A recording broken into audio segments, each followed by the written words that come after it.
নমস্কার viewers, finance with Malay চ্যানেলে আপনাদের স্বাগত। আমি লং টার্ম ইনভেস্টমেন্টের কথা বলি, কিন্তু অনেকে বলতে চাইছেন যে সুইং ট্রেডিং সম্বন্ধে। একটা লাইভও আমি করছিলাম গত রবিবার, তো যাই হোক সেটি হয়নি ইলেকট্রিসিটির সমস্যার জন্য। তো আমি আবার বলি, এই ট্রেডিংয়ে কিন্তু আমি খুব একটা বিশ্বাসী নই, কিন্তু একটু দেখবেন যে আমি আর কি যে সেটাটি বলবো, একটু দেখবেন, আপনারা নিজেদের মতো দেখে নেবেন, তারপর সিদ্ধান্ত নেবেন। দেখুন, ট্রেডিং করতে গেলে কিন্তু আমি এই কথাগুলি প্রথমে বলে নিই। ট্রেডিং করতে গেলে কিন্তু আপনাকে পুরো ডিসিপ্লিন হতে হবে। অতিরিক্ত লোভ, ফোমো এসব করা যাবে না। রিস্ক ম্যানেজ, মানি ম্যানেজ আপনাকে করতেই হবে। তো আজকে আমি যে সেটআপটি বলবো, এই সেটআপটি আপনারা দয়া করে দেখে নেবেন, আপনারা নিজেরা চেক করে নেবেন, বুঝবেন, তারপর আপনারা সেই মতো আপনারা বিনিয়োগ করবেন। প্রথমেই বলি, যদি ধরুন আপনার কাছে 50,000, আপনার কাছে থাকতে পারে 10 কোটি, সেটা কথা নয়, কিন্তু আপনি প্রথমে কনফিডেন্স তৈরি করবেন। নির্দিষ্ট পরিমাণ টাকা যেটা আপনার থাকবে তাকে আপনি অন্তত 5-10 ভাগে ভাগ করবেন। করার পর ছোট ছোট করে আপনি দেখবেন, ভালো করে বুঝুন। আমি বলি, ধরুন 10,000 টাকা আপনার কাছে আছে, সেটাকে আপনি 5 ভাগে ভাগ করলেন, 2,000 করে। 50,000 টাকা আছে, 50,000 টাকাকে আপনি 10 ভাগে ভাগ করলেন, 5,000 করে, 5-10 50,000। আপনি 10টা স্টকে এটি প্রয়োগ করে দেখবেন। এইবার ওখান থেকে যে লাভটি আপনি পাবেন, যদি আপনি লাভ পান, সেই লাভের টাকার উপর আপনি রিস্ক নেবেন। সবসময় দেখুন, শেয়ার মার্কেটে থাকতে গেলে ক্যাপিটালের উপর রিস্ক নেওয়া যাবে না, অতিরিক্ত লোভ করা যাবে না, এগুলো মনে রাখবেন। আর আপনাকে পুরো সিস্টেমেটিক হতে হবে, ডিসিপ্লিন হতে হবে। তো আজকে যে সেটআপটি বলছি, একটু দেখবেন। আমার 3টে ইন্ডিকেটর দিতে জানেন, আপনার RSI, ROC এবং MACD।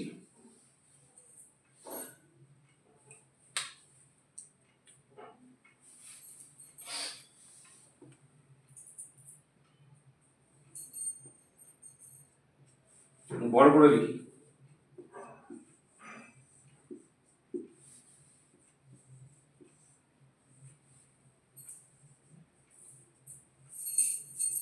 দেখতে পাচ্ছেন নিশ্চয়। ROCর দুটো লাইন করবেন। ROCর আপার ব্যান্ড করবেন 60, লোয়ার ব্যান্ড করবেন 50, মিড ব্যান্ড রাখবেন না। আপার ব্যান্ড 60, লোয়ার ব্যান্ড 50।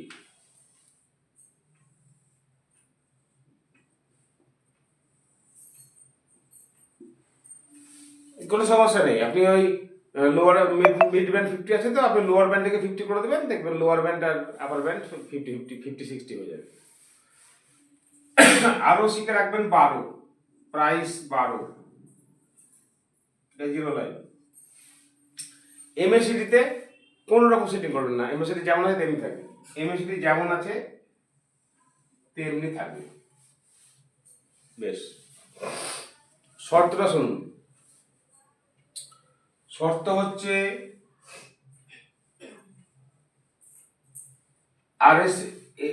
RSI 60 কে কেটে উঠবে, RSI 60 কে কেটে উঠবে। ROC 0 কে কেটে উঠবে কিংবা 0-র উপরে থাকবে, হয় 0 কে কেটে উঠবে কিংবা 0-র উপরে থাকবে।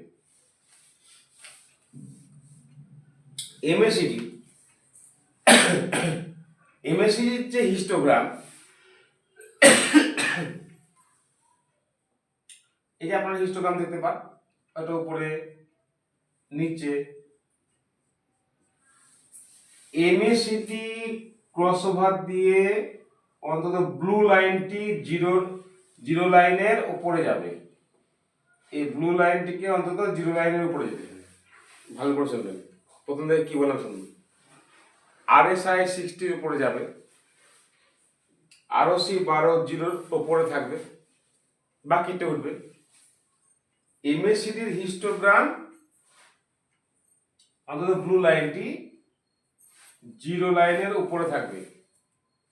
এইগুলো যদি আপনার ফুলফিল হয়, এমএসিডি যদি জিরো লাইনের নিচে থাকে, নেবেন না। এবার বলি, ক্যান্ডেল স্টিক হবে একদিনের, one day time frame. Candle stick করবেন ওয়ান ডে। ভালো করে সেটা শুনে নিন, সেটা ঠিক খুব মন দিয়ে শুনুন। একটু গন্ডগোল করলে কিন্তু লস অনিবার্য। RSI 60 উপরে যাবে, ROC 12 জিরোর উপরে যাবে, এমএসিডির ক্রসওভার, বুলিশ ক্রসওভার জিরো লাইনের উপরে যাবে। জিরো লাইনের নিচে হলে কিন্তু হবে না, জিরো লাইনের উপরে যাবে। বেশ বেশ, দেখো এবার তিনটে আপনাকে ইএমএ লাগবে। একটি ইএমএ 40, একটি ইএমএ 12, একটি ইএমএ 5। 40, 12 আর 5। দেখবেন ক্যান্ডেল দিকে নামছে, ক্যান্ডেল নামছে। ক্যান্ডেল একবার 40-এর নিচে ক্যান্ডেল আছে মানে ট্রেড কখনো নেবেন না, বিয়ারিশ। 40 EM এর নিচে ক্যান্ডেল মানে সেটি বিয়ারিশ। এই ক্যান্ডেলকে 40 EM এর উপরে যেতে হবে। 40 EM এর উপরে গেল, এও ক্রস করছে, এও ক্রস করছে, এও ক্রস করছে। ভালো শুনবেন, যদি এইখানে কনসোলিডেট করার পর যদি কাটে ভালো কথা, না হলে দেখবেন তখন লক্ষ্য করে রাখবেন যে এই এমএসিডির এটা তো 60-এর উপরে গেছে, এটাও 0-এর উপরে গেছে, কিন্তু দেখবেন এই হিস্টোগ্রাম জিরো লাইনের উপরে গেছে কিনা। দেখবেন এইগুলো আপনি পেয়ে গেলেন, এটাও পেয়ে গেলেন, কিন্তু হিস্টোগ্রাম নিচে আছে, ওই হিস্টোগ্রাম ধরুন নিচে আছে, ট্রেড নেবেন না। তাহলে কি হবে, ওখান থেকে আবারও লোয়ার লো বানাবে, তারপর আবার কাটবে। তখন দেখবেন এখানে আপনি সিগন্যাল করবেন, ওয়েট করবেন, ওয়েট ফর ইউর স্টেপ। আমি কি বললাম, এটা হয়তো কাটলো, এটাও আপনার RSI 60 উপরে গেল, আর ROCও 0-এর উপরে গেল,